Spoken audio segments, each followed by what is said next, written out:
Hello, Carol. This is a recording. Hi. I'm gonna be popping in a little bit from the cutting room floor just to like fill in the gaps here. And I just wanted to start, obviously it's in the thumbnail, but spoilers. There will be spoilers for mostly Pluribus. Not so much Heated Rivalry, I don't think, but just be aware. And then I also wanted to say, I think I used the term Achillean in this video without defining it. Sapphic is women loving women, Achillean is men loving men, and within these definitions, trans and non-binary people are included. So before I start, I just want to give a few disclaimers. The first one is that the audio quality is probably not going to be awesome in this video. I do apologize. I know that is a big factor for some people. I am looking into getting an external mic, but I don't have one right now. So stay tuned, or don't, it's up to you. Second thing, if you know me in real life through like my job or anything, you will not like find anything secretive or that I'm trying to hide on here. At the same time, I might be covering some stuff that you may not want to hear me specifically talk about. I guess if I knew me in real life, I might want to know that before jumping in. Okay, so the end of 2025, and this was not intentional, I don't think, but it just so happened that two very iconic pieces of queer media came out. I find the dichotomy between these two serialized queer events very fascinating. On one hand, we have Heated Rivalry, which is a fluffy romantic adaptation. It's very smutty, it's very fun, it's healing. Then we have Pluribus, which is about a lesbian. Her wife dies, but then she gets a girlfriend. But her girlfriend is everyone on Earth.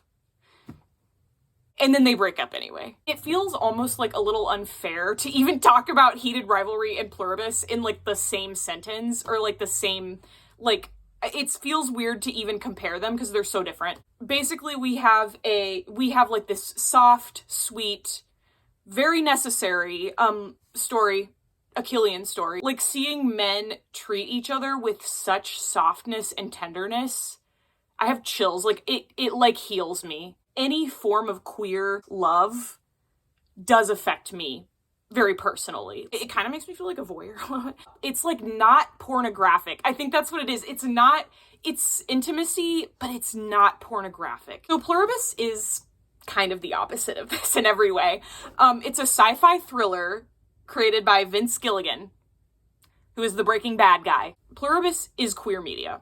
It's sci-fi thriller. It is still queer media. I'm not going to go into, like, any sources that I use for this video or research, I will cite them in the description. But this is going to be more of, like, just me talking and not so scripted, not so researched, because I will never record this and post it if I just keep putting pressure on myself to do all this research. I'm going off what my idea of queer media is, okay? So, like, where Heated Rivalry is about two young men finding themselves, each other, their passion through sports and through their love for each other and just their lives in general, whatever. Carol from Pluribus is a middle-aged, dissatisfied asshole lesbian. And she is an author, and she hates her fans, and she hates what she writes, and she hates her wife. No, I'm just kidding. I don't think she hated her. But maybe we will find out more in season 2 because I don't know. I feel like we are going to find out more. I think that, like, okay, in my mind, it seems like Helen really cared very deeply about Carol, but did not care about her in a way that felt good to her. Sorry, Helen. Zeral Nation, rise. It's not particularly ethical to, be in a relationship with everyone on the planet. And honestly, what the fuck were you thinking? When that scene came on, first of all, I rewound it a couple times. I was a little disappointed that it didn't, you know, give a little more Heated Rivalry. I wouldn't have minded. This is why I said if you know me, don't. Like, maybe you won't want to watch this. I'm a big fan of morally gray anti-hero characters who are bad, like who just kind of don't make good choices and suck as people. I find them, and now I say this in the most media literate way possible. Like, I don't see these types of characters as good people who I want to be like, or who I think, you know, oh, like, you deserve better. When the narrative punishes these characters, I think that's good. And the fact that Carol is, like, not a great person, I think makes this show a little more fun to watch, because watching the way she struggles with her situation is comedic. It's a little comedic. Like, it's definitely kind of intended that way. There are plenty of racist white lesbians in the world. There are plenty of bad people who are lesbians. And so Carol offers a different sort of queer representation. I'm not going to say she's the only one. One of my favorite pieces of sapphic media is Mulholland Drive by David Lynch. It's one of my favorite movies of all time. And actually, now that I'm thinking about it, Mulholland Drive features a fuck-ass blonde Bob lesbian and an immigrant lesbian with brunette hair, and so does Pluribus, okay? I'm saying lesbian again, sapphic is what I mean. Also, who knows if Zosia is even sapphic, because she's everybody on Earth, Carol. Did any of that make any sense? She kind of reminds me of BoJack Horseman, which is a whole other video. She, BoJack Horseman, and Jax from Digital Circus are my trifecta. But Zubul is the best character in Digital Circus, okay? But I do have Jack's brain rot. Queer people all, I think at some point in our life, experience isolation. No form of queer isolation is less or more harmful than another. It's painful no matter what. My life is so hard, I'm so sad, sad, sad. Anyway, queer isolation. This is not to compare struggles within the LGBTQ plus umbrella, but if you are someone who's assigned female at birth, and you don't like men romantically or sexually, it's hard to express how that cuts you off from things. While a lot of queer men have a Svetlana, most queer women do not have a Steve Harrington. I don't think I have to explain why. I look like shit. I just wanted to jump in really quickly and say I've been lucky enough in my life to have some Steve Harringtons, and I'm very grateful. So shout out to all the Svetlanas and Steves of the world. They both start with S. How cute. I lost interest in Stranger Things after season 3. I'm so sorry. I did see a clip where Robin's talking to Will, and she's like, there was this part of myself that always scared me. And that, nail on the head. Not having access to men in the way that a woman is supposed to is isolating. I think that Carol's experience, being one of the only unjoined people on Earth, and in her vicinity, she is the only one. Manusos is in Paraguay until he crosses the rainforest and almost dies to get to New Mexico, and then you're an asshole to him. Hey, I'm back again. I just wanted to say in here really quick, I feel like in this video, I talk about Carol like she's just like this awful person, and like she definitely displays like very harmful tendencies, but what I'm getting at is that there's like nuance within her character. Like, she's going through this unimaginable grief, and obviously, like, none of us know what we would do in her situation, and she is, like, a little racist to Manusos, and just kind of an asshole. Like, as a cis white lesbian, I feel like I would be remiss to just, like, throw the baby out with the bathwater and be like, she's evil and awful, because that would be, like, in a way, denying my own ability to enact oppression. That's what makes her such good representation. She is showcasing the ugly parts of humans, and sometimes those humans happen to be queer. So anyway, I think an important moment in Pluribus is when Carol is talking about her conversion therapy experience. She compares the Hive to the counselors at this conversion therapy camp.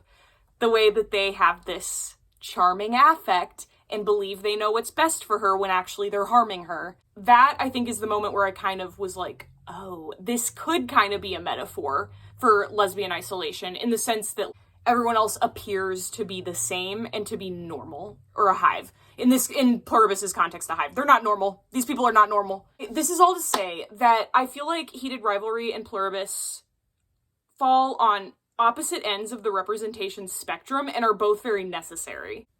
Without this duality, the full queer experience is not being addressed. What I love about both Pluribus and Heated Rivalry is that these characters are not necessarily wrestling with, like, homophobia directly. It's addressed in the background. Like, obviously, it's there in Heated Rivalry.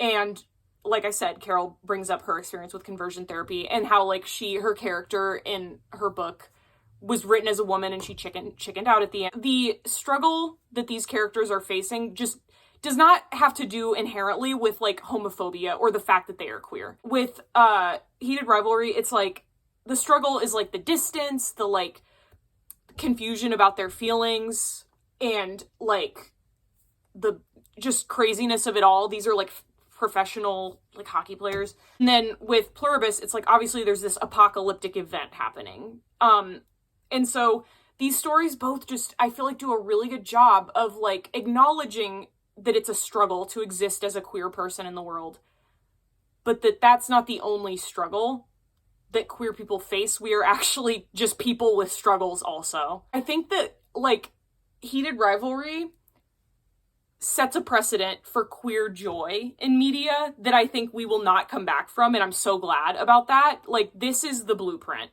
for like what queer people have been asking for when we ask for like normalized queer stories with happy endings. You know, Pluribus sets a precedent for a different way of depicting queer struggle and struggle as a queer person. Okay, I want to shout out another group of evil gays in media. These gays, they're trying to murder me. White Lotus. Anyway, I guess this is all to say I have some like complicated feelings. Like, I'm so glad that Heated Rivalry exists.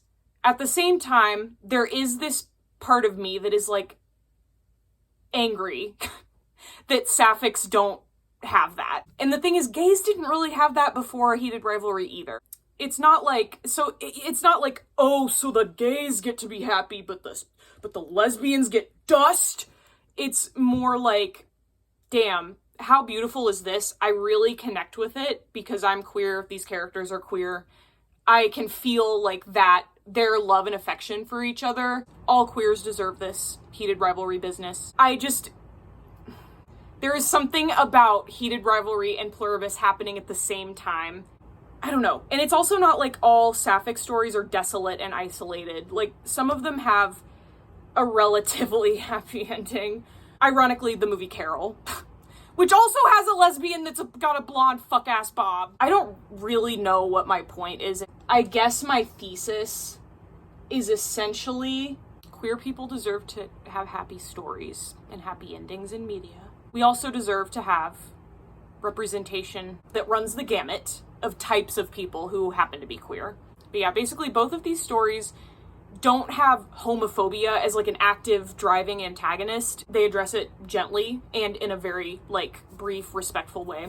I do think it's funny that the gay story is happy and the sapphic story is desolate and gritty and isolated by Vince Gilligan.